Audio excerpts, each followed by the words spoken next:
अस्सलाम वालेकुम जी, क्या हाल है? ठीक हो? तबीयत से ठीक है? उम्मीद करें ना सारा ठीक हो। तो साए वेद पे जे जानवर खलोते हैं दरख्त नाल बद्धे हुए अजे तो मैं दिखाई ना ये बंदरी वगैरह नाल बद्धे होते हैं हार शाह नाल ते ये सारे भी फलाड़ दिन पे उस तो पर आई तो मैं जानवर चाहे दिखाई ना ये जो तक खलोते हैं ये सारे भी हिठार दे जानवर जिथे सैलाब आया जिथे पानी आया ये उत्तू नकल मकामी करके ये साढ़े को अपने तो अगला जो पानी आई पिया वो तो गया टल यानी कि उस इतना सैलाब कोई नहीं किया जेड़ा हूँ दूसरा उतला रेला आंदा पिया ये बड़ा नुकसान करेंदा पिया जिथे पानी नहीं चढ़िया उत्थे पानी चढ़ता पैंदा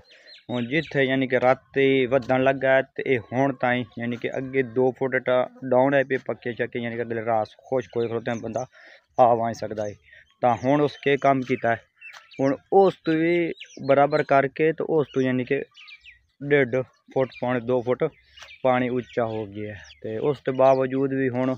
उतों बारिश तुस वेखते पे सारे बदल ही बदल नाल साढ़े इलाके पानी है भी ये हुण चोर आया हुआ ये भी सैलाब का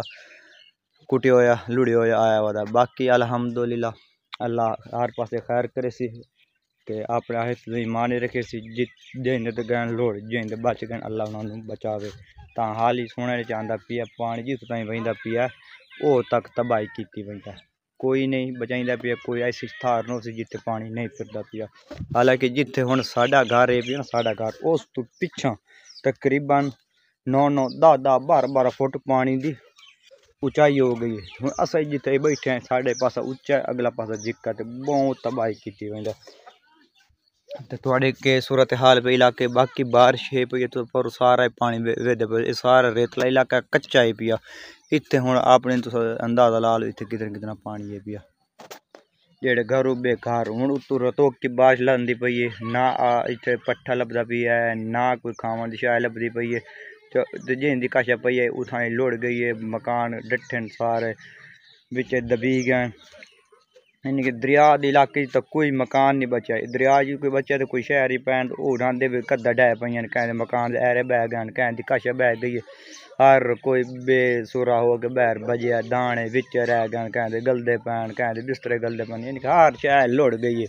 तो ये मुका तो थोड़े के लोग क्या सूरत हाल है तो सब कमेंट सानू लाजमी दसो वो पहले तबाहियां मचा के आ रही है तो जेडे मीडिया वाले सोशल मीडिया वाले जेडे सहाफी पर इस पर हाल करते रखें जितना हो सकता है इस तो बच वजो अक्सर बंदे हालत आकड़े पैन बैठन जेडे हालत उठी थे बहर नहीं आते पे चलो अगला गुजर गया ये भी गुजर सी जेड़ा ये पिया ये कम उस तो ज़्यादा पट्टी खोता थे क्योंकि अगे पानी दियाँ खाली जगह पे वो फुल हुई खोदियाँ हूँ पानी उतों आंदा वजदा तो अग्गे अग्गे मार की वजदा हूँ देखो ये हूँ कितों तक तबाही करेंदा कितों ताई माई के नुकसान करेंदा।